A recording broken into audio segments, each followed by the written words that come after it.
أم حسب الذين في قلوبهم مرض أن لن يخرج الله أضغانهم ولو نشاء لأريناكهم فلعرفتهم بسيماهم ولتعرفنهم في لحن القول والله يعلم أعمالكم ولنبلونكم حتى نعلم المجاهدين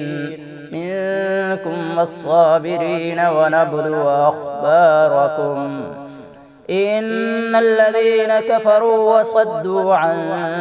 سبيل الله وشاقوا الرسول من بعد ما تبين لهم الهدى لن يضروا الله شيئا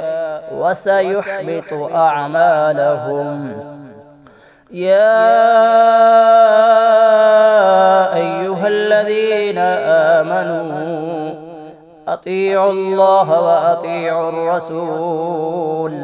ولا تبطلوا أعمالكم إن الذين كفروا وصدوا عن سبيل الله ثم ماتوا وهم كفار